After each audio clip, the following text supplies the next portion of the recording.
Yes.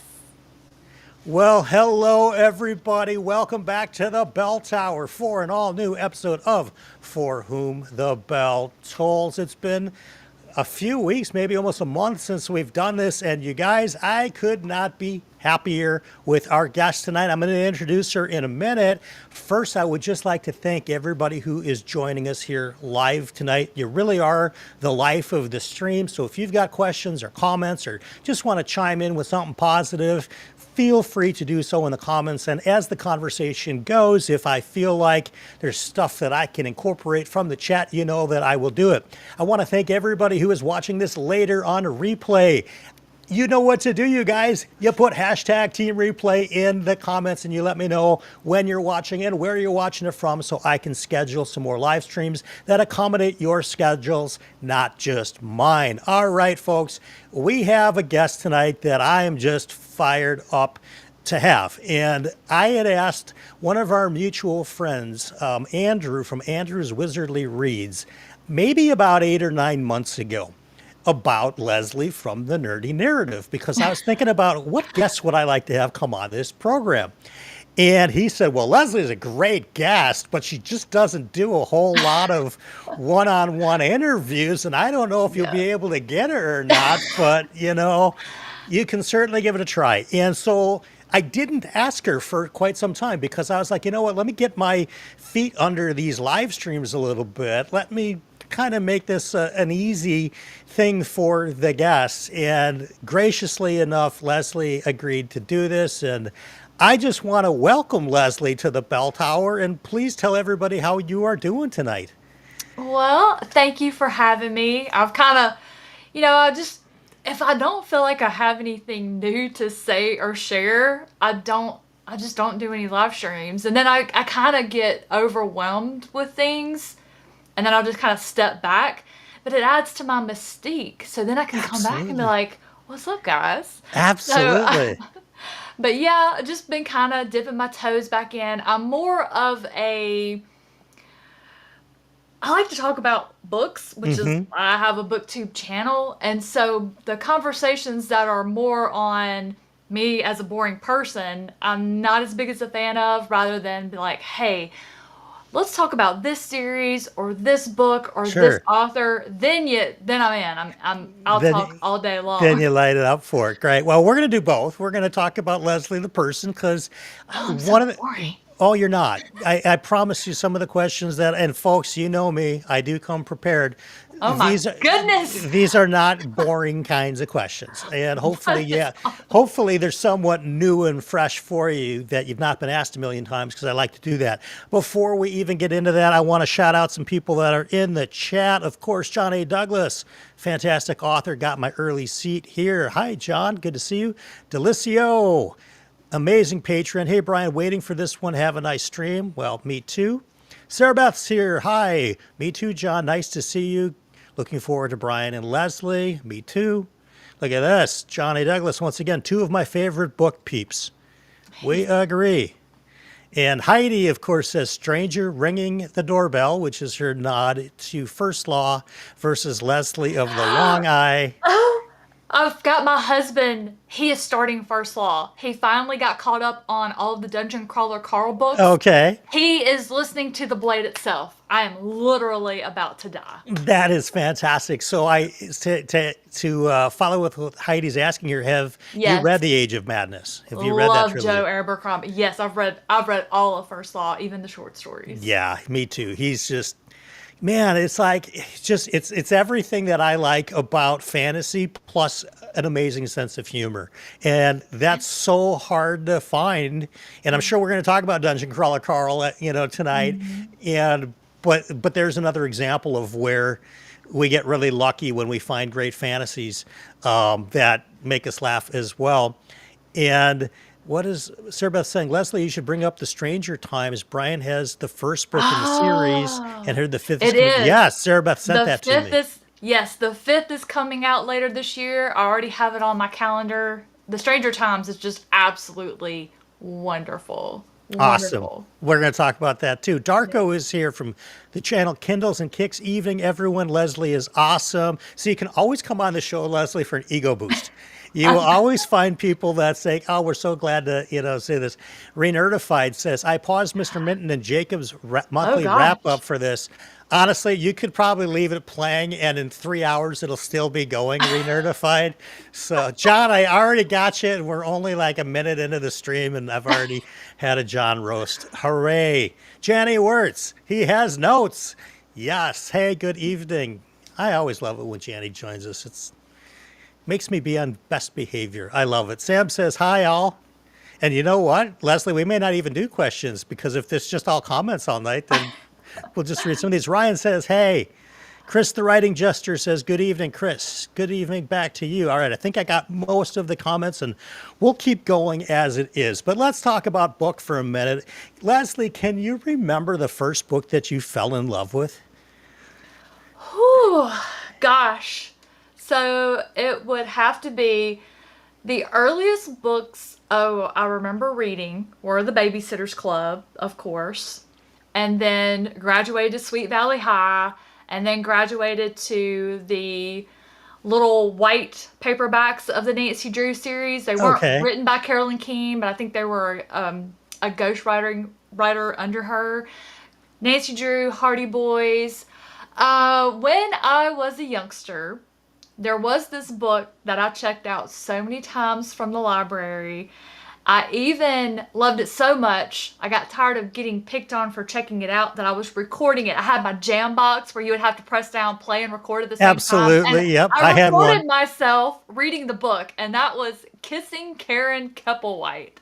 I love that. So, Oh my God, yeah. you were a voice actor narrator before So there that was such a thing.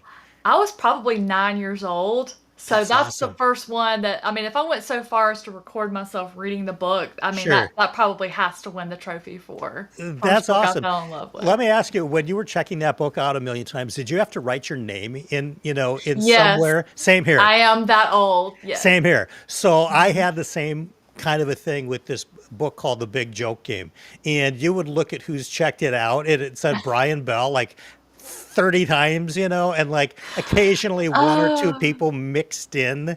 That was mhm. it. Yeah, I did not have the wherewithal to record myself on my Jambox boombox thing Oh the way man. that you did, but My stepbrother caught me. He and his friend came home, and it was like summertime. I didn't know anybody was in the house. I happened to look up, and they're like both of them like peeking around my like the door to my room, seeing what I'm doing. They just busted out laughing. So I get up and I slam my door shut, and I hear them giggling, and I hear this weird noise, and I open my door. They had cut out a yellow star and hung it like a Hollywood star on my door, oh my and they gosh, started calling me Star after that. that is now how long did they call you Star for? Oh gosh, Did I don't it even know stick? it. Oh, it stuck for a while, yeah. It's stuck. My niece to this day, she's my youngest niece is gonna be 22 coming up here, and she a long time ago she said, she was getting just kind of reprimanded by her parents, saying, Ellie, you're not in charge of everything, and she just kind of looked up sad and said, "I'm not the charge," and to this day we call her the charge. So sometimes those childhood nicknames absolutely stick.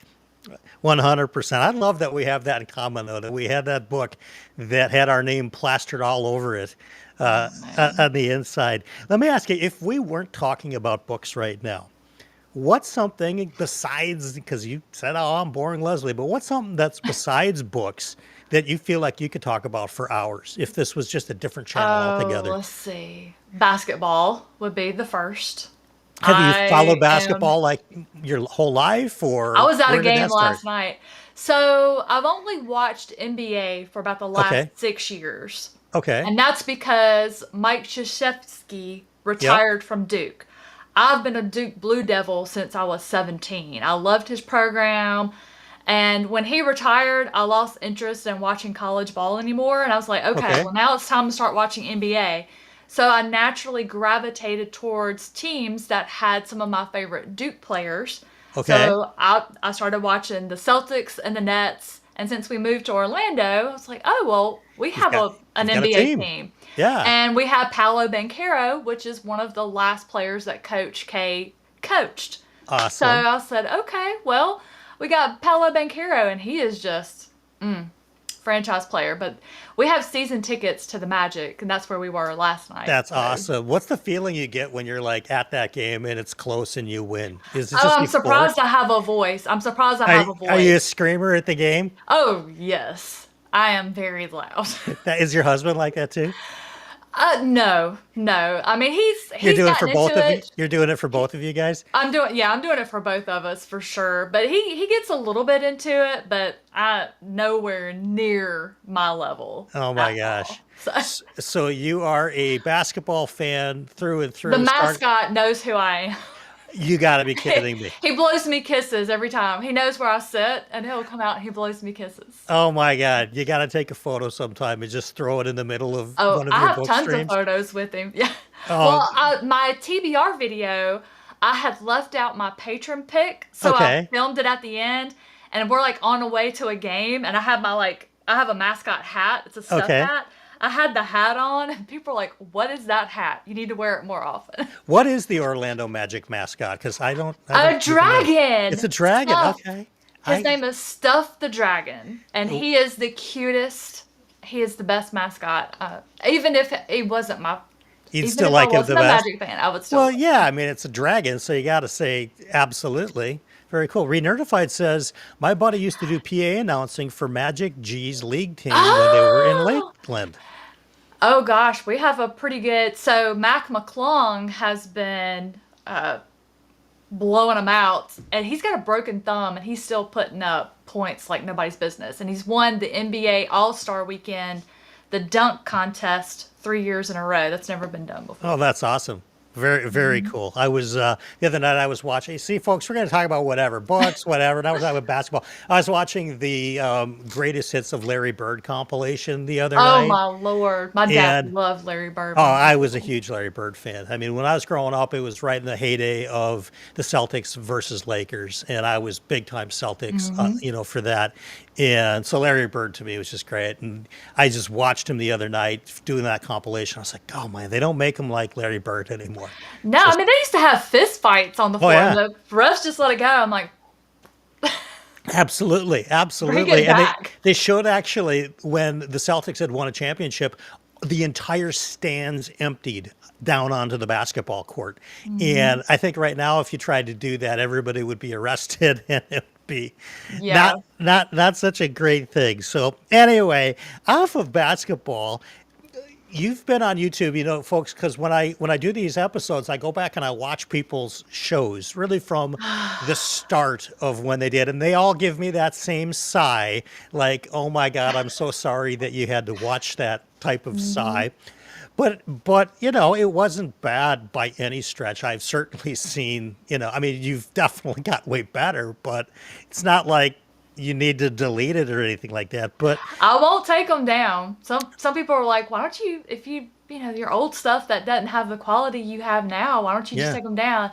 No, I like people to see my journey. Yeah, I think that that's totally fair. How has being on YouTube changed you as a person? Because I think that if you do it for a period of time, has it at all? That's a better question. Has it changed you at all? No, honey, I've always been somebody that's been just very outgoing. Yeah, Will talk to anybody. If nobody talks to me, I still talk anyway. yeah. You're just It's, there. you know, I uh, love I love I've that always part. been like the class clown. Sure. Just I like to be the center of attention. So It's a reflection of who you are rather than changing who you are, if I'm understanding it or what you're saying, right. And that's one of the things that I think I really appreciate so much about you is that you tell it like you call them like you see them. You're not negative really, but you're not overly flowery on well, stuff just to make it sound nicer. I feel like you call them like you see them and you're pretty straightforward. something my dad taught me when I was very, very young, and I think it's just part of how we're brought up way down in the South is you catch more flies with honey than you do with vinegar, Yeah. and there is always more than one way to say something. Words are the house that you live in. and just thinking about what you're going to say, that it's, you can say, oh, that book was trash. Mm-hmm. That's unhelpful. Right. Or you can say, I didn't like this book, or I didn't like the way this was done in this book because of, but there is a respectful way to do it, and there is a lazy, disrespectful way to do it. And if you can't, just back it up. Mm-hmm. Back it up. Like, I can't stand, the pet peeve of mine is somebody to get on Goodreads and rate something 1 star with no explanation. That's very unhelpful and hurtful, in my opinion. Like, tell me why. Because that's what I look for. When I'm looking for something, whether it's a book or a product, I go look at the 1 to 3 stars. I want just 2 or 3 sentences of why it's rated that low. That's what's important to me. Sure. I don't go look at 4 and 5 stars. I want to know 1 to 3. Interesting. And I've talked to Goodreads many, many times. If you're going to let someone rate something 1 to 2 stars, make it a requirement. They have to provide 2 to 3 sentences why. Mm-hmm. Right, because otherwise it's just bringing an average down, and it doesn't really, it's not useful. Well, if the book hasn't been out and there's not even any advanced reader copies out. Right. Yeah, that's pretty silly. That's just hate. And I actually asked some people, I'm like, why did you go put a 1 star on this and there's not even advanced readers copies that have been out? Well, I don't like that author. Yeah. So you took time out of your life to make theirs be an worse. Asshole? Yeah. Like, who does that? Yeah. Why don't we be happy people? It's there, that's the thing about the internet, is it does attract kind of all kinds of, keyboard heroes that are, can say whatever they want behind the keyboard, and then just whatever. But, I've had videos that literally are 20-minute videos, and within 20 seconds, there's a dislike. And it's like, what? Yeah. Did you hate my face? What was it? Was it the intro that did it? Oh, you can tell like how fast somebody dislikes a video? If you happen to be on in the back end and you're looking at content and you've got the whole thing up, I don't go looking for that stuff. Oh, I do. I'm terrible. I never go look at that stuff. Oh, you are. The only time I go back and look at something is I'm like, oh, I'm thinking about making this type of video again. Did people actually like that? Right. And you're looking at it for, should I make another video like that? I like what Sarah Beth is saying here. I read the 3 stars first. I want to see what the average is all about. So that makes sense. Chris says it's review bombing and it sucks. It's true. Yeah. Well, if you believe something and you want other people to understand or believe like you believe, being disrespectful about it is not going to get you heard, and people aren't going to be receptive. They're not going to want to listen to you if you're ugly about it. Speaking I don't understand. Speaking of comments that come in. Oh, I love Mike's when he shares them on Twitter. Those are highlights. Folks, here's an up-and-coming booktuber. If you've never heard of Mike's book reviews, go subscribe. And by the way, I should say Leslie's channel is already in the description. If for whatever crazy reason you are not one of the over 40,000 people that are currently subscribed to Leslie's channel, I strongly suggest you go do it because it's awesome content. Mike says, just got here. You guys talking about mean comments? Because I got stories. Oh, yeah, Mike does. I haven't. The only time I ever got a mean comment is way back when I made a video about reading. Oh gosh, I can't remember the name of the manga off the top of my head, but I called it a Japanese comic. And it had tons of views, tons of comments. I read the arc for Spy Family. That's what it was. Okay.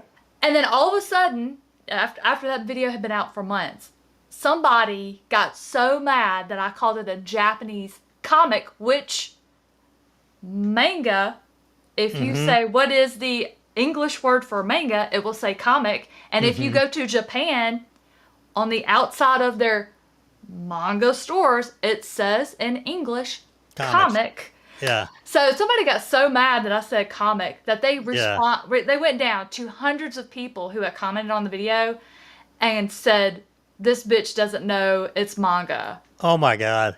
all the way down. And I'm like, wow. Really? You're that, I mean, I'm like, someone's got a lot of time on their hands.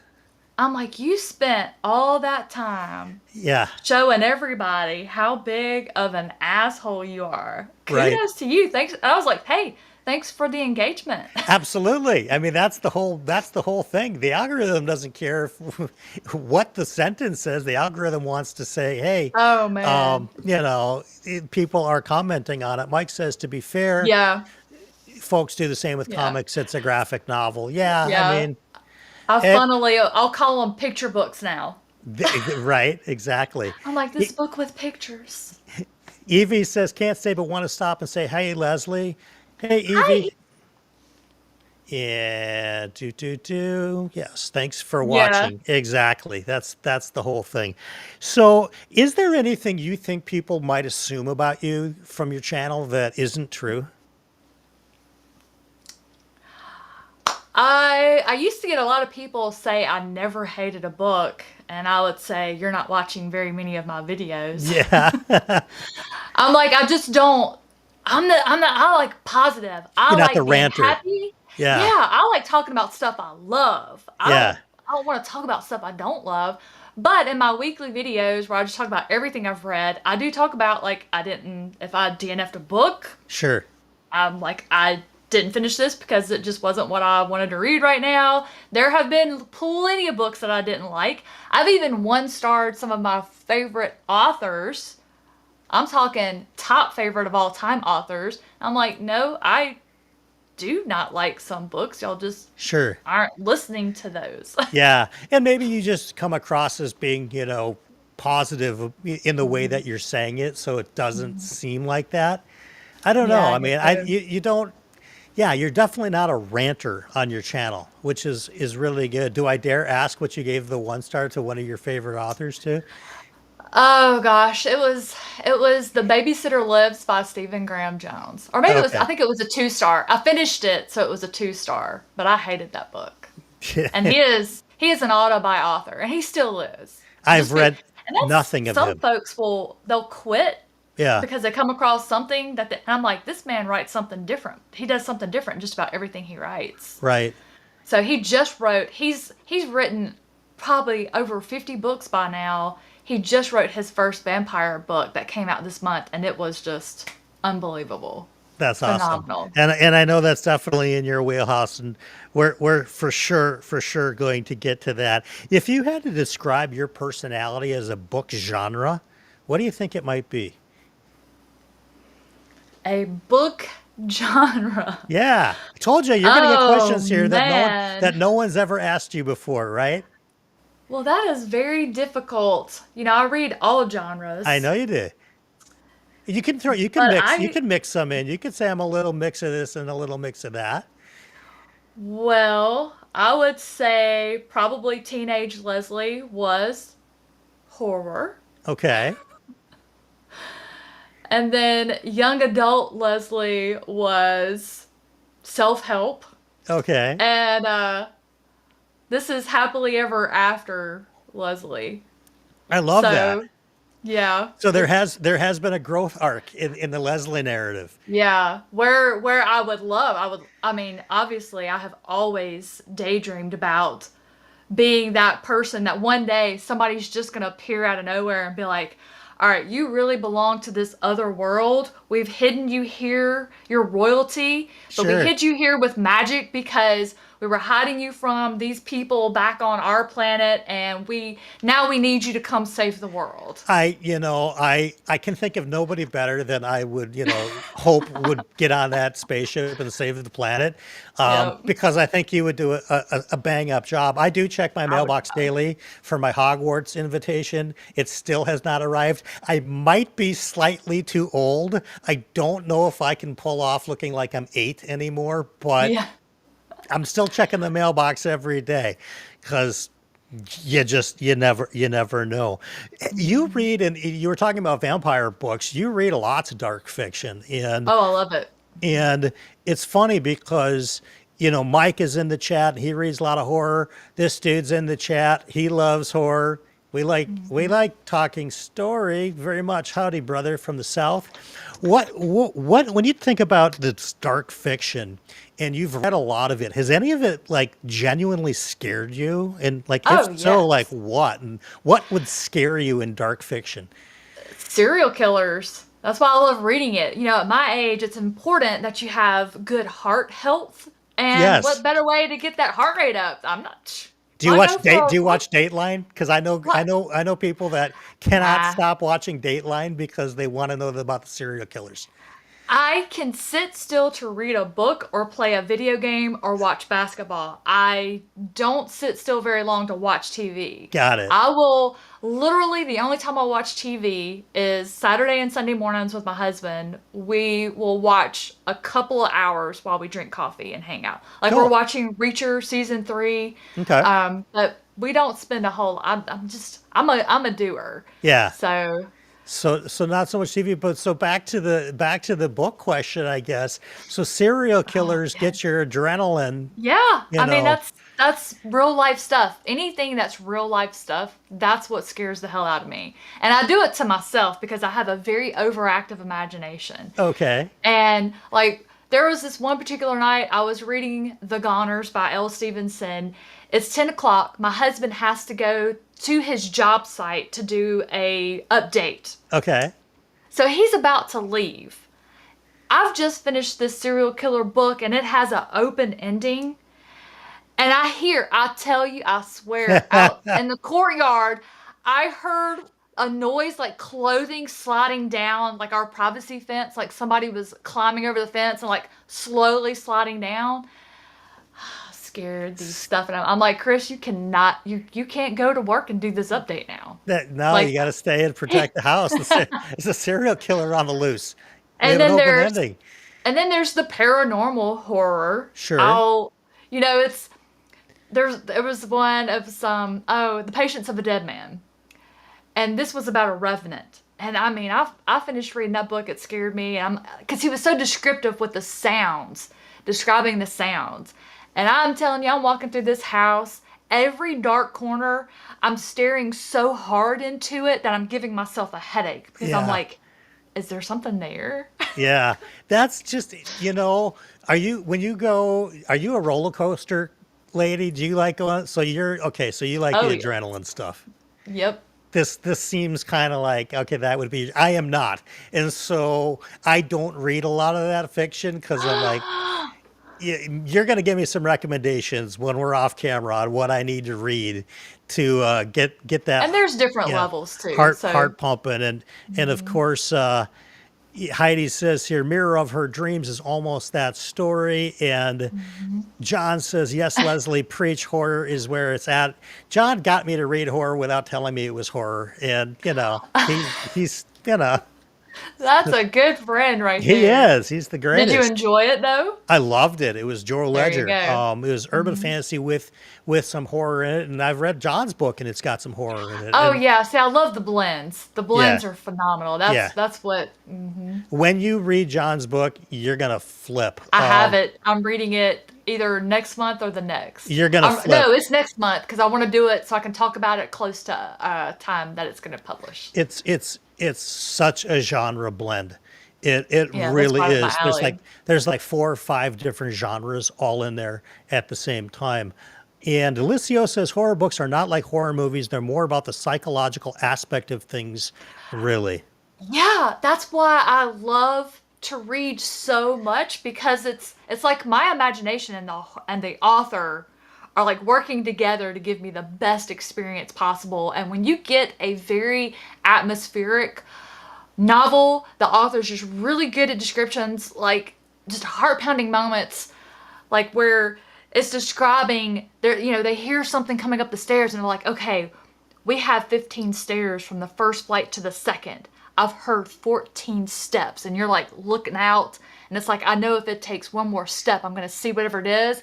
Like that gives me chills because I Jeez. can hear it. I can picture it. And I am just as scared as if I'm the person in the novel because I'm one of those people that when I'm reading, it's playing out like a movie and I'm putting myself in that novel.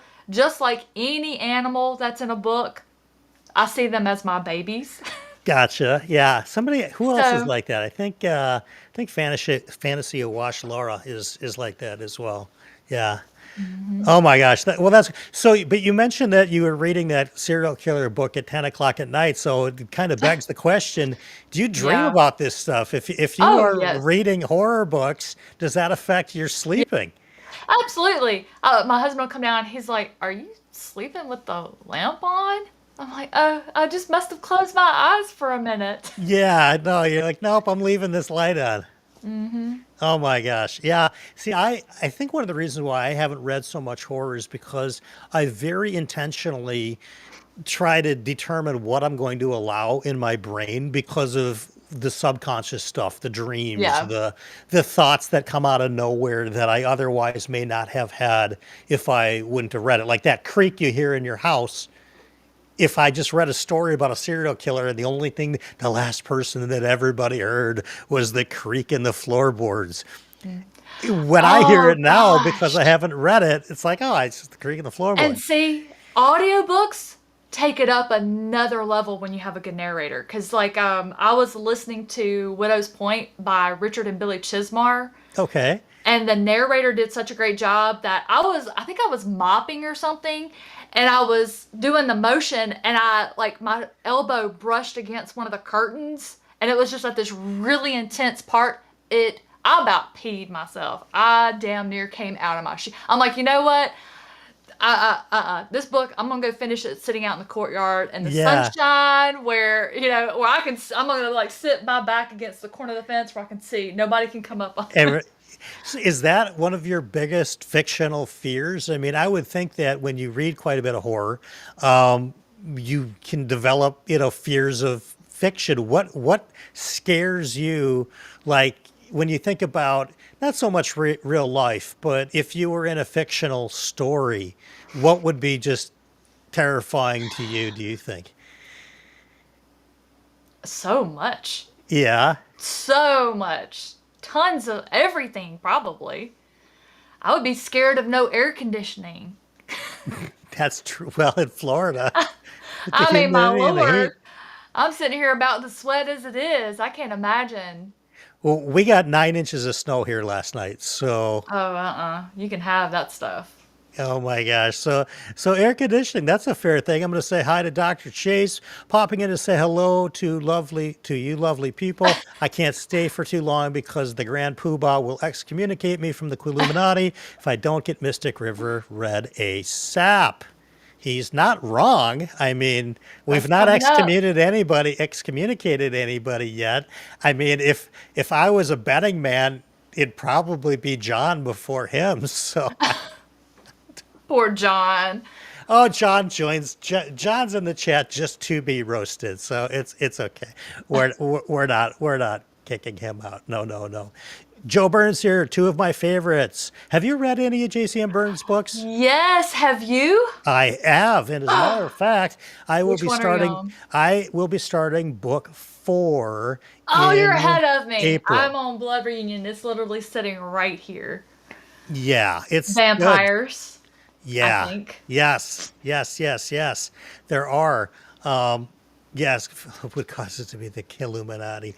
Truth, truth. And John's agreeing with me. So I mean, I think folks sometimes think I'm like ragging on John, but I promise you, John is in on the joke with all of us. But yeah, so I remember where I was. We were talking about Talking fictional, about scared and fiction. yeah, Oh, fictional fears. gosh, I think that I don't get I I don't don't even get know where to scared start. in books as much as I do. I think in like movies or like a series show or something like that where there's Well, jump I mean, scare I stuff. would I don't run. like that. Yeah, If I was in a horror novel, if I like walked up to a house, first of all, if it looks sketch, I'm not gonna walk up to it. But if I walked up sure. to it and then the door opens itself, I'm not going in there. Yeah. I'm out. I'm out. It's I would be like, no story it's here it's because I'm it's not gone. just a magical door No, that was inviting you in to hang yeah, out and for cookies and tea. I No. am brave enough to read it. I am not brave enough to live it. To walk fair enough. You know, Oh, it's it's no, it's it's funny. Have you read Swan Song by not yet, McCammon, not yet. McCammon? So it's funny because we were talking a minute ago about John tricking me into reading a horror book. So did Mike, because Mike came out with this glowing review of Swan Song, and I I was like, saw it. gosh, you know, if Mike loves Swan Song so much, I align with him most of the time, 99% of the time. Same, I'm going to read it yeah, too, and same. so I read it, and I loved it, but I had no idea there's so much horror in the book. And there absolutely is, but it's a genre blend as well. So I think that that's going to be one that you're probably going to like a lot. It's And on my list. especially because you like horror. Like if I would have known ahead of time that there was a bunch of horror in it, I probably wouldn't have read the book. I think Sneaky Mike may have left that part out of his reviews, because I was just thinking it was like this post-apocalyptic story of what But happens when the bombs. post-apocalyptic, that doesn't scare you? I'm A a video game guy, post-apocalyptic so world? I'm a video game guy, and I Me love too. Fallout. So it's like Hmm. I think when I'm reading post-apocalyptic, I'm thinking of the game Fallout quite a bit, and not the horrific elements within that game. And there Oh, are some as well, but yeah. What games do you like? I guess I didn't well, realize you were a gamer as well. currently I've been just playing Overwatch 2 again and loving that. But gosh, the first 5 years that World of Warcraft MMORPG came out, that was my life. I would get up, go to work, and then I was home on WoW. All weekend, I was Yeah, playing WoW. same. And then I revisited when they came out with Classic. And now they're all like on the third round of Classic, Classic, Classic. Right. Because the So, but classic is 20 some years old already. oh yeah, it's over 20 years. And one of my gaming friends, right, he just messaged me. He's like, "Hey, are you getting on Overwatch?" I'm like, "Not yet." Oh my gosh. I actually applied for a job. It had to have been about 20 years ago with that company because they were looking for Oh, you somebody missed the to, bullet. well, they Dodged the were, bullet there. yeah, I didn't know that, but they were looking for somebody to head up their licensing department where they would go and take their IP or go find IPs to license their technology to make games with, like WoW or whatever. And Hmm. they ended up promoting from within, which was fine. But I was like, that would be kind of cool because I'm not a coder. I don't know how to program video games, Yeah. but I think I'd like to be in the industry, and that would be something sort of in my wheelhouse to go Oh, but figure it's out. so But volatile. It's so yeah, well, volatile. now forget about it. Now it's like people Yeah. are losing jobs like absolutely crazy there. But so you're really more of a multiplayer type of a gamer. Do you play any single player games at all? Or are you pretty strictly I multiplayer? have. I kind of go from thing to thing. Like I'll play PC gaming for a while and then I'll go back to console. I think I have every retro. I think I have like original Atari. I've got my Same. original Nintendo, Super Nintendo, GameCube. Play I like Xbox. Have all of that. It's in the other room is Chris's office. We have all of our retro gaming stuff over there, and I'll go sit over there and like I went through a for some reason I don't know what happens. I'm just like I want to play Dr. Mario, and then I'll just get completely addicted. But I'll go put my audiobook in and just sit over there and Just match rock it bills out. up. That's awesome. It's so funny that you say Atari. I was over at my folks' house last summer and they were kind of cleaning out their basement and I saw my Atari 2600 box and I got so excited. I was like, oh my God, Oh I never man. threw this out. And of course, I opened the box and it's empty. For Oh some reason, I got no. rid of the system and kept the box. Oh So no. it's like, Yeah. what did I do? And Hubert, oh Pitfall. yeah, Oh Pitfall was a yeah. big one. I Love remember that. I got the dumbest sports injury probably of all time. I in Little League I fouled a ball off into my own face and fractured my cheek. Like did a That's 360 something and I like would do. crashed on home plate. And my parents bought me Space Invaders for Atari 2600 when it came Yes. out just to, try to keep my mind off of not being able to play baseball. Theo is here. What's up, What's Theo? up, nerds? And did you ever play the game Adventure on Atari? Because that one had like the I dragon that looked like a duck. And don't oh God, I was so think excited. so. I was so excited they had a fantasy game. It really wasn't. It was just like this weird maze, but because they had quote unquote a dragon in it, I was like, oh, they made a Yeah. game just for me, and it's called Adventure, and they know I like fantasy books, and yeah, pretty crazy stuff. So, Hmm. you know, when you're when this is kind of an odd question. I don't think I've asked anybody this before, but I'll ask you, and you may have an answer, you might not. But when do you feel most like yourself? Is it reading, or is it something else? Is it cheering on a sports team? I What? mean, I've been doing all of my hobbies for so long. I mean, it's just, and you can set your watch by me. I do the same thing at the same time every day, except, basketball games. You just kind of Sure, watch them when they can. But sure. Well, the habits are like that, you most know. like myself, I, I mean, I just, I throw myself into everything I do. Like, it's with everything. Like, when I say you will Sure. hear me at a basketball game, you Yeah. will hear me. If I'm there, you're going to hear my voice through everybody else. I love that though, because that just tells me that you're really present in really whatever you're doing. If Look, you, my boy's going to know I'm there.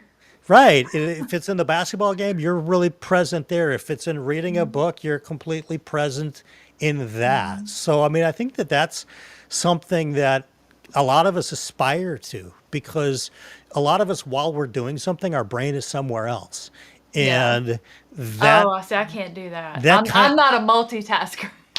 but that's I think to your credit. I mean, I think multitasking is overrated, to be honest with you. I think it eliminates kind of that present moment mentality and Hmm. being Hmm. focused, and you're all over the board. And Well, like cooking, cleaning, walking dogs, those are mindless tasks. I'll right, audiobook during that, sure, but yeah, like, I mean, I have certain times of the day that I do certain things, and like Friday through Sunday, that's me and my husband's time. Like, we're dialed into everything we do together, and so that's why I don't read much on the weekends, because we're just. I mean, we might just sit on the couch all day I love and that. I mean, it's like watch TV, but we play disc golf too, so we have good weather here year round, so we can play disc golf year round at the parks and you know what just that all sounds kinds of like to stuff. me, just as I'm hearing it, and I could be totally wrong, but it feels like a marriage where you're still dating, which is Yeah. awesome. You Well, know? he's gosh, we've known each other. So we next month will have been together 15 years as a Okay. couple. Yeah. We were best friends 2.5 years before that, and then we were like friends like 3 or 4 years before that, and acquaintances. Like, we've known each other over 20 years, so or longer. That's really cool. But I like how the fact that marriage didn't really change your dating. You carve out time to do things, and that's pretty awesome. I honestly don't know a whole lot of people that are like that. They fall into this kind of rhythm of kind of their own lives, but yet converged, but not so much like the dating aspect of it. And I think that that's pretty incredible.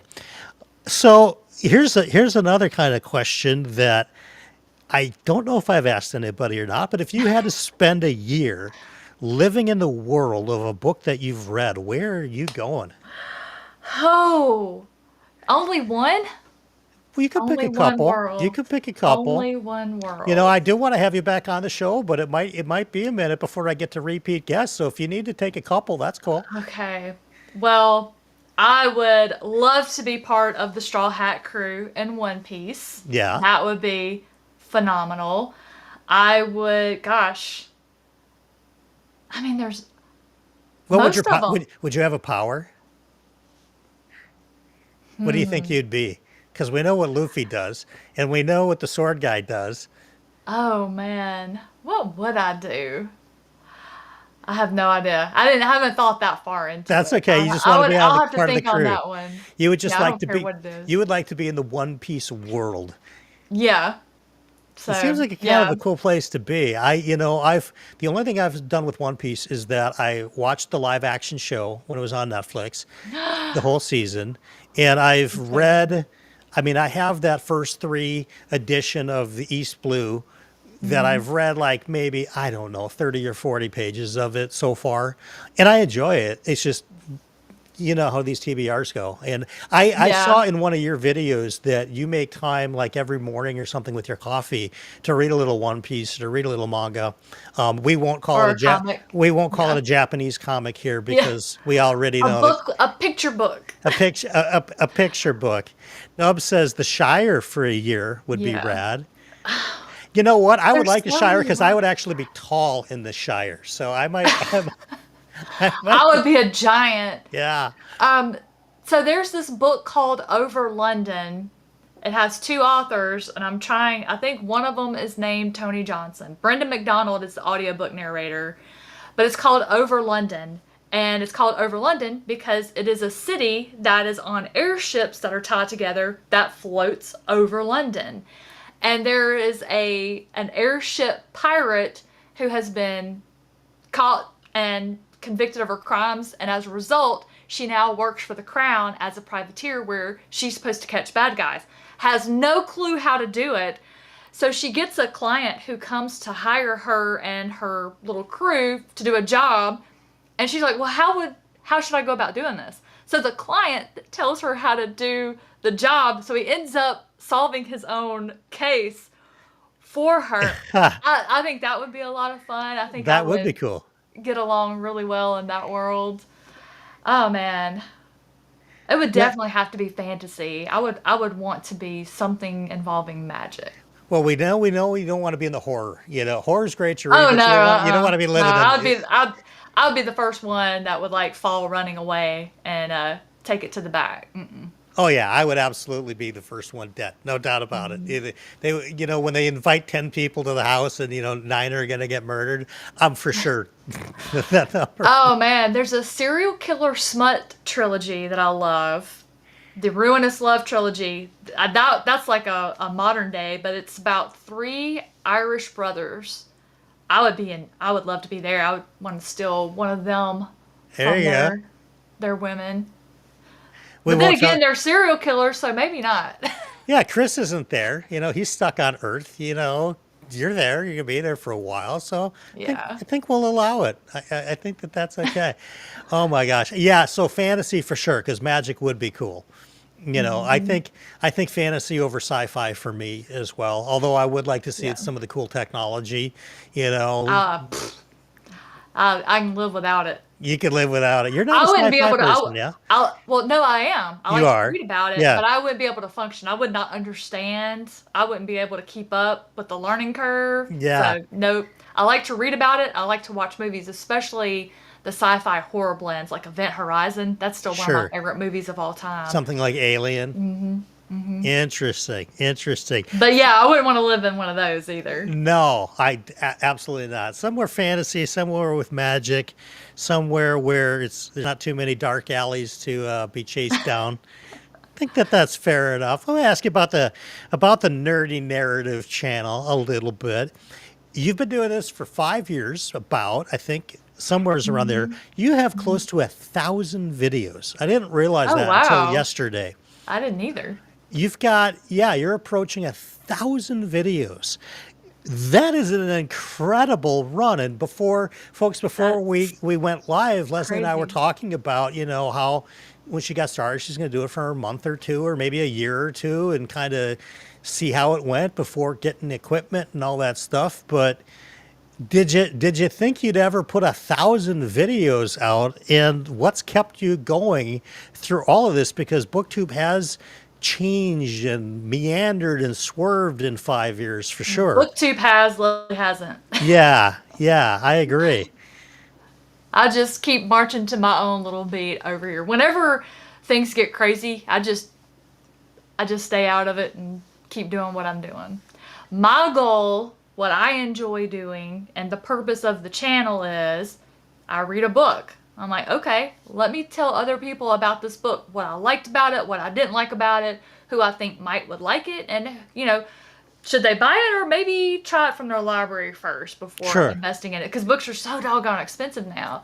True. That's the goal. I just want to share my experience, my personal. I'm not over here trying to analyze anything. Yep. Did I enjoy it?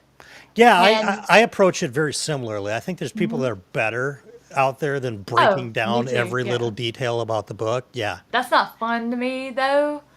I just did I enjoy it? Mm-hmm. Why I enjoyed it, and hopefully, just and not spoil anything, but let people know that okay, well, she's read these books by these authors that I loved, and then she likes this one, I'm gonna like it too.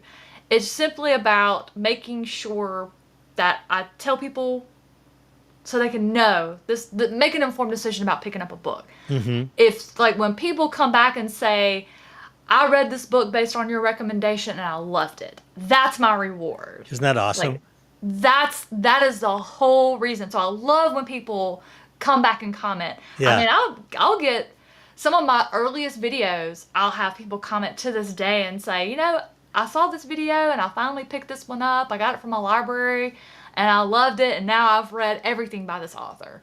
That is the purpose for what I do. And it's just a fun outlet for me because it's kind of keeps me entertained, keeps me Yeah. doing something constructive, I think. Yeah. And you're adding value to somebody's life, right? I mean, there's Hopefully, millions. hopefully. I think you are. I mean, I know you are. But there's millions of books out there to choose from. And I think as booktubers, we have no vested interest. We're not the publisher. We're not the author. We're not the narrator. We have no financial stake in any of this. All we can do is say what we enjoyed. And I think that is maybe a little bit more authentic to a viewer sometimes because we have nothing to gain or lose by it. We're just saying this is what we liked about it. And if you like this kind of stuff, you might too. Yeah. I feel in a big way, like what you just talked about, when someone comes back and says, I read this on your recommendation and, thank you, it was There's great. no greater feeling. And No greater feeling. for me, for the last year, that's been Dungeon Crawler Carl. Oh, Because yes. I've been, screaming about this series. Literally, I mean, I started reading LitRPG in 2012, so 13 years ago. And I listened to the first Dungeon Crawler Carl book when it came out because I just hadn't read it physically. It showed up as an audio on Audible as kind of a recommendation. You've listened to this, and the other. Maybe you would try this. And I had literally heard not a single person talking about Dungeon Crawler Carl, and I was like, you know what? Jeff Hayes had done New Era Online, and he had done War Eternus, and these are some older lit RPG stuff. And Sound Booth Theater really kind of made their hay with lit Yeah. RPG. Yeah. And I was like, well, I really like Jeff Hayes, so I'll give this Dungeon Crawler Carl a thing, a try. Why not? And it was like, boom. And immediately when I thought about starting this channel, I had mentioned to Tori Tekken that, because she said, so if you're going to do a BookTube channel, what it'll be about? I said, well, there's two things that I don't see my favorite booktubers talking about very much: lit RPG and urban fantasy.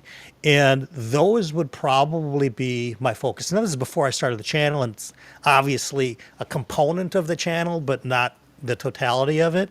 But that one in particular, I'm just like, here we go. I mean, Mark says 100% of the reason I picked up Dungeon Crawler Carl on book 5, 2 months later. I mean, it's great. And here's another one. I started Dungeon Crawler Carl, and I'm really enjoying it. Thank you for the recommendation. I credit to BellTube. I mean, it's awesome, and it's rewarding, right? When this stuff happens, and I'm just so glad you're loving it too, because so far I've only had a handful of my BookTube friends really get into it, and you're one of them. So Oh man. tell me what you love. Let's talk about Dungeon Crawler Carl for a minute. What do you love so much about it? Because I know you've talked So, about it on your channel, but we're here and you're talking to a fellow aficionado. well, as someone like I mentioned, when I say I play World of Warcraft for that was 5 years of my life, I was in that game, and all of my friends played. Like my husband, he played back then. What kind of character were you, And by the way? well, I started out in vanilla. I Okay. was an orc warrior. For the Horde. Leveled All her, right. yeah, Okay. leveled her up to 60 and decided I got bored with tanking because all you're doing is looking at you're right up on the boss and you're just looking at his balls the whole time. I'm like, Yeah. this is boring. So as soon as the Burning Crusade came out, I re-rolled to a Blood Elf Mage and I sold my 60 Orc Warrior for like $800 on eBay. Unbelievable. Yeah. So I rolled a Blood Elf Mage and I still have her to this day. And my goodness. I lived in that game. Like all of my friends were playing. It was everything. So that's what appealed to me about Dungeon Crawler Carl is they literally walk into a dungeon and they're living it. Yeah. All of the things that he's learning, like when the AI comes on and it's like telling you like, oh, this has started a quest. And Yeah. it was very nostalgic for me. That's And it awesome. just had all of the humor that I mean, it's just and you could tell not in the first book, but by the second book you're like, wait a minute, this is Deeper. going to be deeper, more complex, and bigger in scope than I Yes. thought in the first book. The first book was just nuts. Fun. It was wild. It Yeah. was unhinged. It was glorious. Yeah. And it does, and you're right. It does expand. It does get bigger, and both in scope of the world and the galaxies and all that, but also Mhm. in theme. I mean, it Mhm. there are moments in this series that will heart wrenching moments. Yeah, I mean, my husband finished book 7 yesterday, and he was just shell shocked. The look on his face at the end of Wow. book 7, he was just like, Don't say. Don't say. "I'm, Don't say. I'm not, I'm not." I'm literally only 25% into book 7, the inevitable ruin, for reasons, but I'll finish it up this week, I think, or maybe next week. But yeah, is that your first lit RPG journey? What had you read prior No. to it? And I'm Uh, glad that you gave something else a chance, because a lot of people read yeah. something and that's the thing about lit RPG that I try to stress is there's just tons of schlock out there. And it's good to have a lit RPG Sherpa or a guide to keep you away from the schlock, because there's a lot of it. Now it's been a while. So, Joseph Sale wrote one called Save Game. Okay. He wrote it in 20, it was out before Dungeon Crawler Carl came out. He just got inspiration last year of how to develop it into a series. Okay. So he went in and he revised it and updated it, which it came out, the revised version came out January of this year. Book 2, I beta read, and that's going to come out later this year, and then there's going to be a third book next Cool. year. So you liked it. I mean, if you're beta Oh, reading, yeah. you liked it. Okay, good. So Yeah, you, and the same thing appealed to me, except it was a more serious hmm, version rather than Dungeon Crawler sure. Carl with all the humor. Yeah. And what I loved about it is it was so authentic to it showed how a person feels about gaming. So Hmm. it's about a 16-year-old who works a dead-end job. He flunked out of university. His dad has this it's something wrong with him and it's curable, but the procedure is over 300,000. So the main character Levi is in this game and he's competing. It's a virtual reality game called The Fate of Ilaria, and they're all competing for $1 million. They only let 1,000 people play, but what gets you is every person, you can't just enter. You have to have an actual need. Like Levi was there Sure. to save his father, Right. and he's meeting these other characters in the game and learning why they're there. There, there. And so they're struggling because they all need the money, but they realize that other people need it and what's at stake. So it's very high stakes. Interesting. And just Save game. All how right. important gaming is. Like he's like, I Yeah. can't do anything well in real life, Yeah. but in this game, I'm really good at playing this game and how he felt rewarded. Yeah. He would complete a quest and it just explored the addictive side of gaming Hmm. and also the importance of it. So There's a character in the series Awaken Online by Travis Bagwell that is Mhm. in the game world for that same reason. He's got extensive cancer, and the only way he can afford the treatment is by getting sponsors while he's in this game Yeah. and getting viewers, and and that comes out in different ways, because a lot of the people, unlike Save Game, are just there to have good time. And so he's taking it far more seriously than everybody else, because this is truly life or death from him, in the real world. And just to try Mhm. to clarify for everybody who's watching, because I know a lot of you guys are new to the lit RPG genre. And what Leslie and I are talking about is kind of a subgenre within lit RPG called game lit, where it's kind of more based on tropes and styles of video games. And there's others out there. There's things called cultivation lit RPG, which is a little bit more kind of an Eastern philosophy type of a thing. There's isekai, which is more Portal lit RPG, where you transform to another world magically, and there's different subgenres. But what Lezlie and I are talking about with video games, because some people just absolutely love that genre, and some people will say, "Well, I don't want to feel like I'm reading a video game." Oh Where, man. where Well, and lit there's different levels of it too. Like absolutely our Kendrathist, it gives you all the numbers and it keeps up with all the stats and everything. But that crunchiness, one, yeah, yeah. yeah, What that's called, folks, that's called crunchiness. If you get a heavily crunchy book, that's for it. There's, Doug's in the chat too, and Doug reads more lit RPG than anybody I know, times a million, and he's read everything from the most stat heavy stuff to the barely any stats at all. yeah. So yeah, have you read the Arcane Ascension series by Andrew Rowe?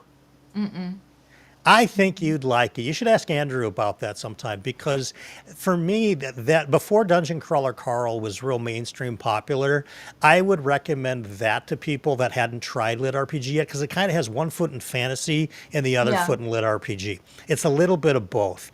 And yeah, I think that I'll send you a message Okay. on that one, because yeah, I think you'd like it. But yeah, game lit is just fun, and if you're a gamer, I can see how you did, but I'm really glad Yeah. that Dungeon Crawler Carl was really your first big jump into big series, because there's other ones out there, Cradle, Wandering In. Yeah. I do have Cradle, so I've had that series sitting on my Kindle for forever.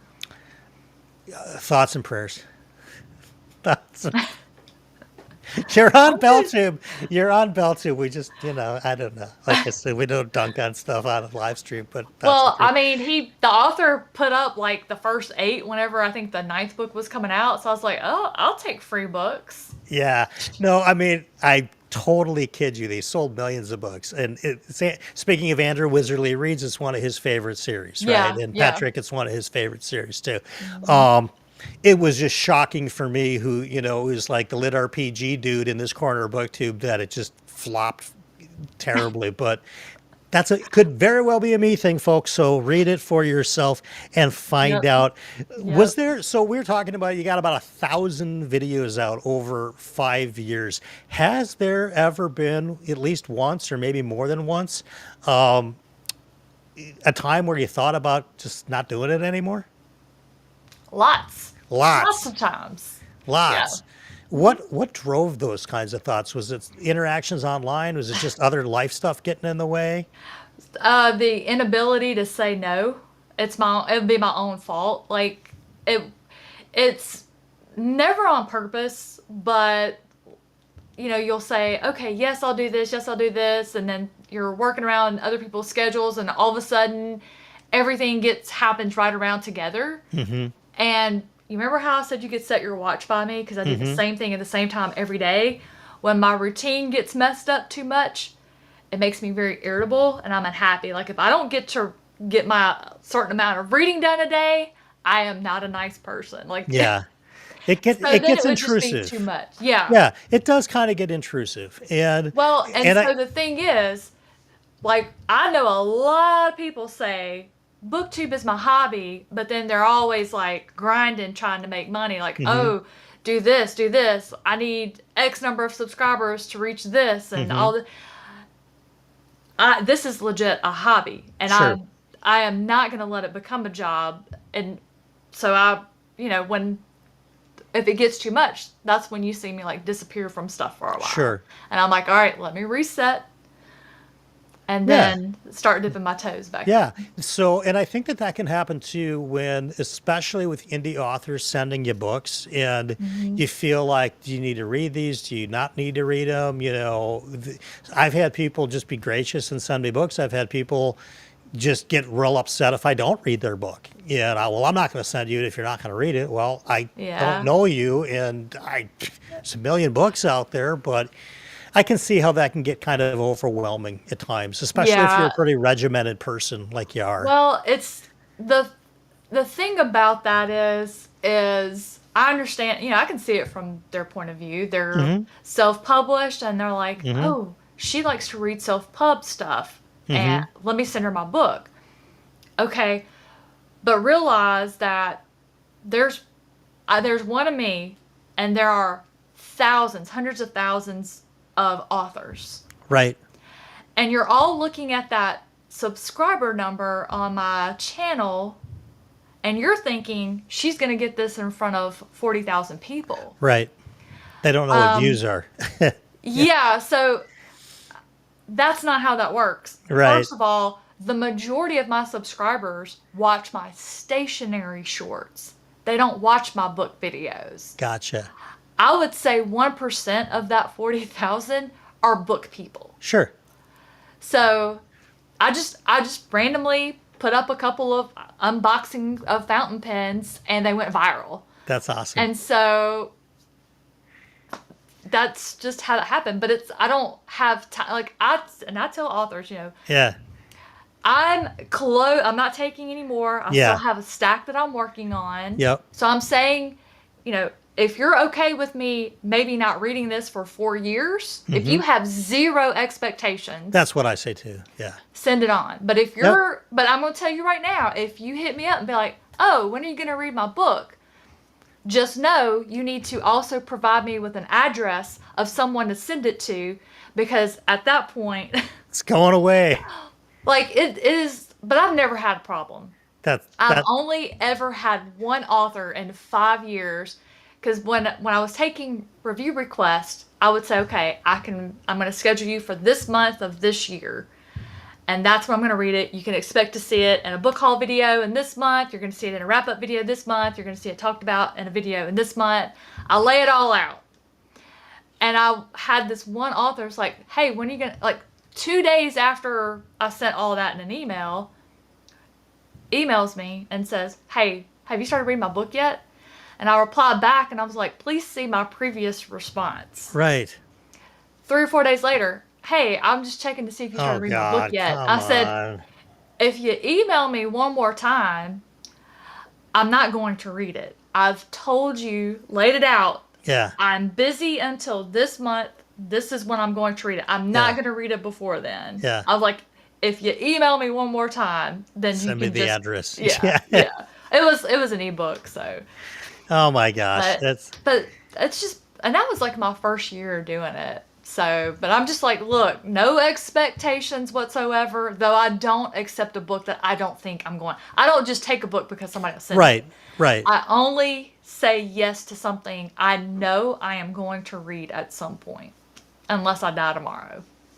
Well, I hope you don't. I'm going to throw this comment up because I've been begging him for 2 or 3 years now. No, Mike you says at this won't. point, if I don't like Dungeon Crawler Carl, I'm afraid I'll lose book friends. I mean, I've told Mike already, if he doesn't like the book, I will never, ever bother him to read another LitRPG book ever Well, again, the period. good news, Mike, is a lot of us love the audiobooks, but I've had just as many friends read the physical books and Yeah. loved it without hearing Jeff Hayes' amazing narration. Right, and I think that it's not overblown to say that Jeff Hayes elevates that book, by the way, but even if there was no audiobook and Jeff Hayes didn't exist for Dungeon Crawler Carl, It and would still be amazing. it would still be a fantastic book. And so I think we're coming at it from a perspective that is on such high peaks. It doesn't make a difference if you're a sight reader. John sight read it, loved it. He just read the second book and sight read it and loved it. So that's very cool. So let me ask you, is there a video that you've made that you really didn't expect a whole lot from that became kind of either a fan favorite or a Lezlie favorite? No, they kind of just, so I do a lot of reviews and I never, like, those are videos that don't, they get views over time just as people As are they discovering look up the an book. author Yeah. or look up the book. And so most of the time I don't notice a video that's done well unless somebody draws my attention to it. I don't look at analytics. I literally do not care That's about awesome. numbers at I'm all. so People are like, "Oh, I am so what are you gonna jealous of do when you. you reach this many? What are you gonna do when you It, nothing?" yeah, oh, I'm Same so thing I always jealous. do, Pinky. I am so jealous. You and John are It's identical in that. unhealthy. It is so unhealthy. It's just I am a big preacher of you got to be who you are, and I know who I am, and I accept it, and I just when I go at something, I want to kind of be a bulldog about it, and just whatever. But I am saying here publicly, I'm very jealous of Leslie's ability It's to unhealthy. It's not even so think unhealthy. about it and make the video because she wants to make the video and couldn't care less whatever it does. And if it does, great, terrific. And if whatever, and it's fun for you to do. And it's a hobby for you to do and hopefully inspire a couple of people to pick up a great book that you love. That, That's the hope. that's incredible. Have you thought, or have you felt, I should say, that your tastes in books have changed at all since you've started the channel? Has it pretty much Mhm. been pretty much the same since before? Yeah, Interesting. I used to go through phases where I would Sure. read only horror for a while, and then I'd read only science fiction for a while. I'd read only mystery for a while, only thriller, only fantasy. Now that I have more time and I'm to read more, I like to mix it up because I get bored if I read too much fantasy in a row or, any of them. So I mix them up. So I'm usually swapping between, like right now I'm reading The Watchmen, and then I have a fantasy going, and then I have a Cool. science fiction going. Very cool. So You excited for Ships of Marior next month? yes, Now, is I'm that so a excited about series this you had one. ever had on your radar prior to kind of the last, say, year of BookTube? No, so Janie Wirtz has been on my radar for a while, but To Ride Hell's Chasm was the book I had picked to start with because Hmm. Joanna had made a video. She had read a bunch of Janie, and she's like, "This is where I would start with this Yeah. book." So, and I agree And with so, Joanna. Yeah. yeah, so I was like, okay, well, this is where I'm going to start. And so I had that on my plan for as soon as things loosened up so I could add it in, that was where I was going to start. And then I saw you and John making the videos where y'all were talking about January and doing the read along, and I thought, I like those cats. Why don't I get in on this? And we'll do it Yes. together and it'll be fun. Yeah, we are thrilled that you are part of it. And this whole thing started so weird. John and I decided, like, in, I don't know, like May or June last year, Yeah. that we were going to do the Wars of Light and Shadow together in 2025. We just hadn't figured out exactly when. And all of a sudden, I'm watching one of his programs, and he says, starting January 1st, we're doing this. I'm like, we are? Um, I mean, I know we were doing it. I had no idea when. And like, so, and I was, I don't know, 3 books into You Malazan at the missed that point. producers meeting? I missed the producer meeting, and I was like, Jesus, really? Okay, well now I got to kind of sort this Malazan business out because I guess I'm not reading Oh, that yeah. straight through, but worked out pretty good. And what a fun conversation we had, and it's just I'm so thrilled.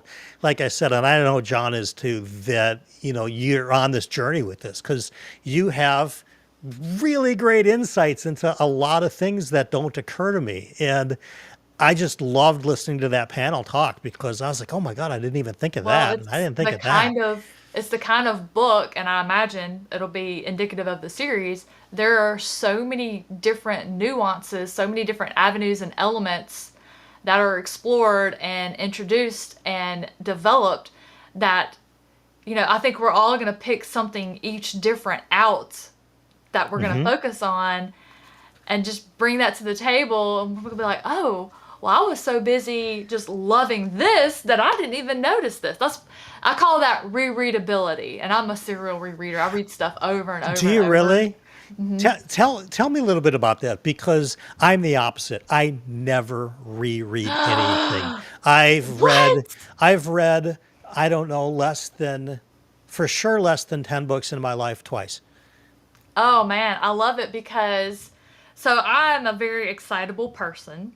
I can And when I tell. read a book the first time, I focus on one connection with a character or a plot line, and that, like, remember I said I don't multitask, and I'm like Yeah. all in that, and sometimes other stuff just kind of bounces off because I'm so focused on reading more about whatever it is I fixated on.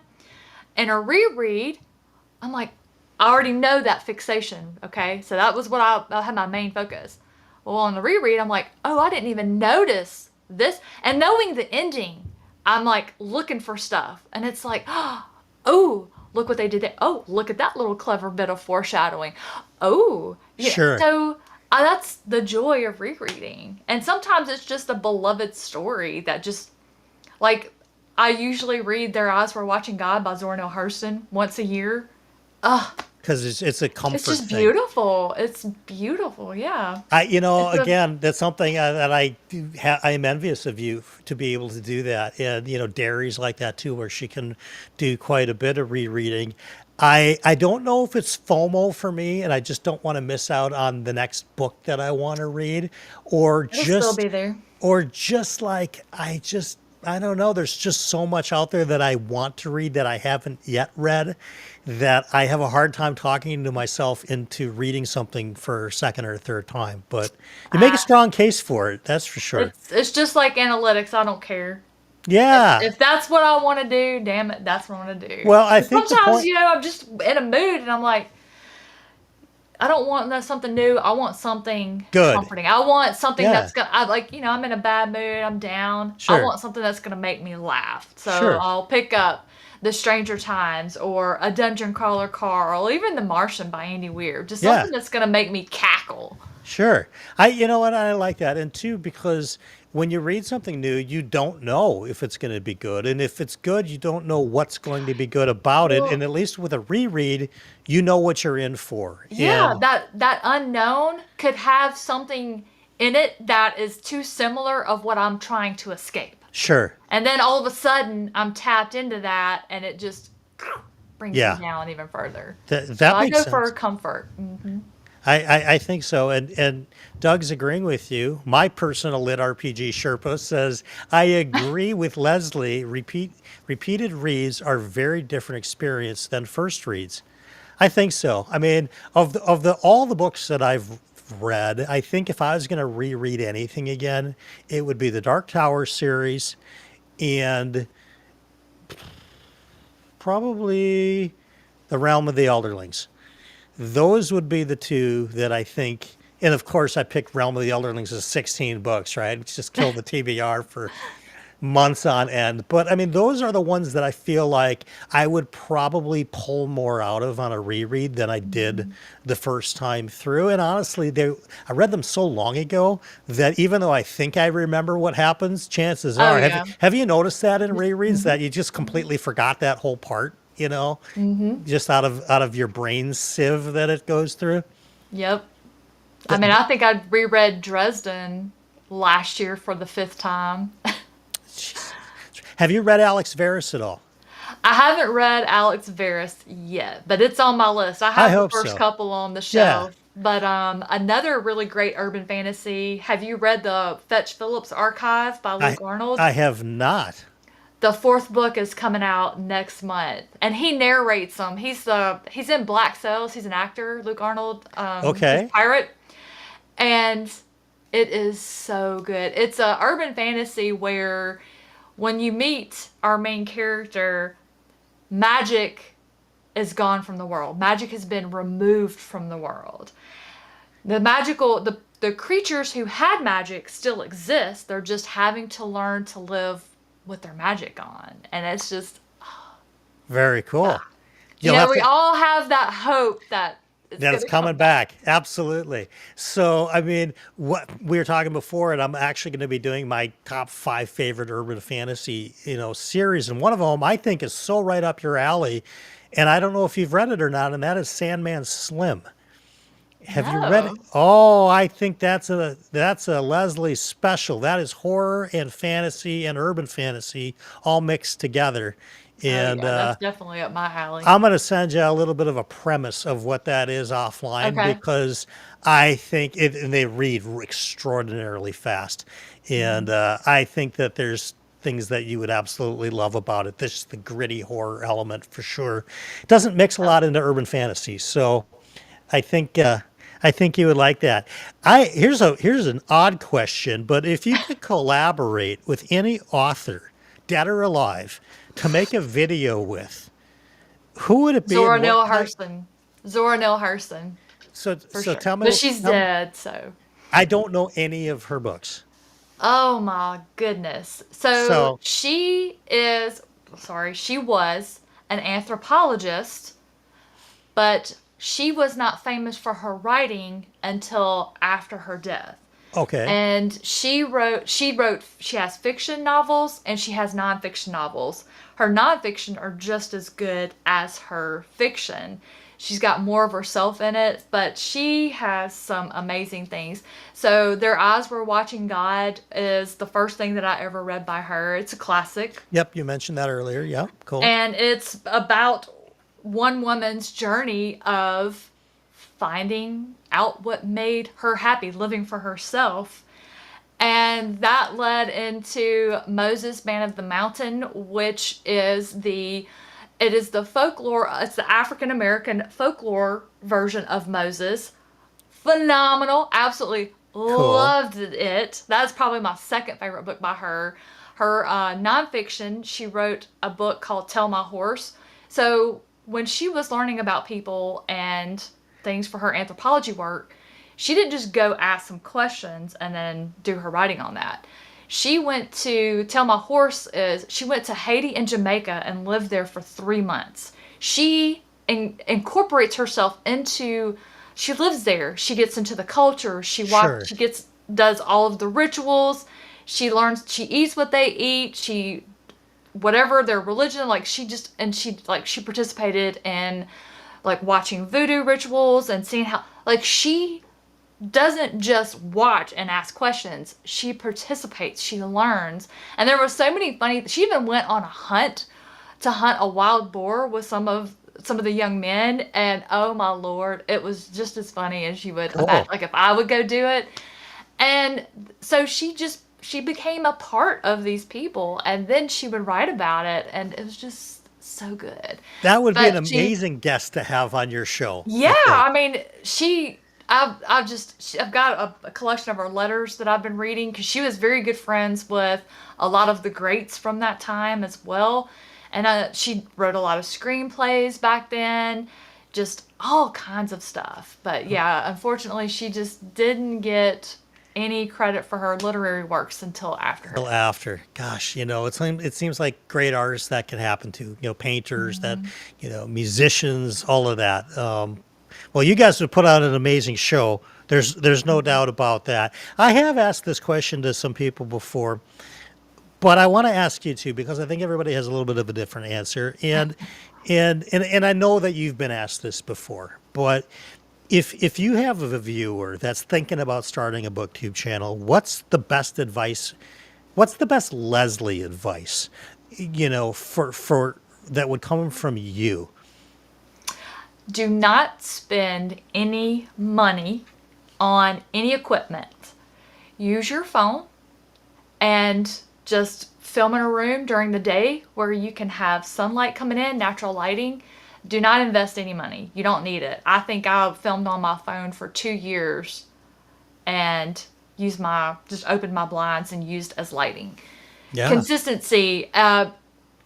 Do something you can do easily that fits into your life, that's not going to create pressure or anxiety, stress. sure. If that's one video a week, then you Yep. do one video a week and you do that for a while. And when you see how that's going to go, do you like it? Do you enjoy it? Is it something you get value out of?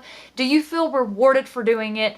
And if you are starting a BookTube channel with the intention of making it a career, don't. Correct. Do not. Yeah. Do not. You are Yeah. not. I mean, for some reason, people thought, oh, when you get 10,000 subscribers, you make all this money. I make less than $50 in ad revenue on YouTube a month. Yeah. It makes no money. It Yeah. literally does not make enough to support. Like I have a few patrons, Hmm. and between that ad revenue and those patrons, it pays for all of the costs to do BookTube. To do BookTube, yeah, and to get some books, and get what I tell people, and I do agree with you that the book genre, specifically in the fantasy and sci-fi niche, it's just advertisers don't pay that much for. I will say that you can use BookTube in a way to learn how to do YouTube as a career in another topic altogether. It's a good practice field because the Yeah. community is generally pretty positive. I know, Mike's been in the chat quite a bit, and he, started as doing sports podcasting where you get just as much negative, if not more so, than positive. Oh, yes. The book space is pretty welcoming, and so if there's any hope of turning it into like a career or a side gig or whatever, books are a great thing to learn how video editing works and how YouTube itself works, and to meet some friends within the community. Because for me, that's what this is really turned into, is my social network.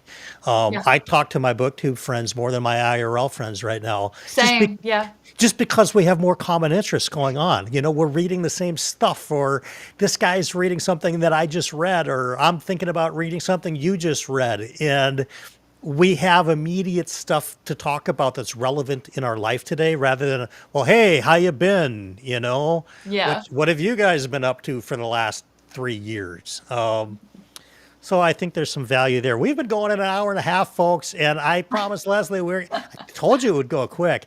But as we do on every episode of BellTube, and I'll tell you what we've got coming up next afterwards, but we always end our shows with a segment that we call One for the Road, and they're just kind of like thoughts on really whatever I have in my mind. And when we do For Whom the Bell Tolls, the onus of coming up with an interesting thought leaves this person completely and goes to our fine guest, who, of course, tonight is Lezlie. Lezlie, do you have a One for the Road for us tonight? I do. So I was thinking about this earlier, and my mind just kept coming back to, getting to do this, getting to get on here, like you were talking about, and talk to my book people. My favorite topic to talk about is the books and the stories that we love, and how I've just kind of been getting back into doing this lately, and how good it's made me feel being a part of it. And because, we've been living here almost 6 years. We still haven't really made like IRL friends here. Yeah. So y'all are my people. And it made me think about a book by Toni Morrison I read, Song of Solomon, and that's what I think the theme of that book was how important it was to know who your people were, because that's one of the things in the South growing up. They would always ask, well, who's your people? Yeah. How much importance was placed on knowing who you belonged to. And so that's my one for the road, is spending time with your people, knowing who your people are, and y'all are my people. I love that. That is actually one of my favorite One for the Roads we've ever had on this segment. It's a great book, too. I knew I could count on you for some practical, insightful, but clear, uncomplicated. That's excellent. And I think surrounding yourself with knowing who your people are is beneficial in just so many ways, for the support network, for your own enthusiasm to talk about things that you each like. Yeah, that's pretty awesome, especially since we live in such a divisive world sometimes. Yep. That sort of knowing who's got your back in life is really nice. So that's awesome. Your words are the house you live in. The words are the house we live in. I love it. Lezlie, I hope you would be willing to come back and do another episode with me, because you are absolutely, I was going to say a delight, but Jenny would already trademarked me, copyright struck me several times by the time this airs, I'm sure. So I have to strike the word delight from my conversations, but you are fantastic. I love watching your channel. You guys, if for whatever reason you're not already subscribed to the Nerdy Narrative, the link is in the description below, as is stuff like the merchandise, like the Rick Thunder glassware, the One for the Road coffee mugs, the shirts, all that good stuff. Now, before we sign off tonight, I have to tell you about what we're going to do next week. Next week is an interesting show. And I'm really honored to be asked once again by Podium Entertainment, who is one of my top probably two favorite audiobook producing companies on planet Earth, to do another live stream for them. And we are going to be hosting something called the LitRPG live stream, where I'm going to be interviewing the author of a series called Noobtown. His name is Ryan Rimmel. And Noobtown, like if you're a video gamer, you already know what Yeah. noob is. Yeah. And Ryan Rimmel is coming on the show next week to talk about Noobtown, but it gets better because our dear friend of the channel happens to be the voice actor, and that is, of course, Jonathan McLean, famed Hollywood actor, famed Hollywood screenwriter. He has narrated over 250 audiobooks, Wow. and he is just phenomenal. And honestly, next week, if you just tune in, forget about whatever I say. I bet you Jonathan keeps you entertained for the hour that we're going to be going. That's going to be happening at 6 p.m. Central, which is 7 Eastern and 4 Pacific. Same start time as tonight. It'll probably only go about an hour, but the LitRPG live stream brought to you by Podium Entertainment, and I'm just really thrilled to be working with them again. Lezlie, this has been a total blast. I can't wait till we get to hang out next month back here on BookTube when we talk about Ships of Marior with our esteemed Straw Hat worthy crew that John and I have assembled for this. So I just want to say thank you to everybody who's been here in the chat. Thanks to everybody who's been watching on replay. Of course, thank you to Lezlie. And we will see you guys soon. Have a great night, everybody. Good night.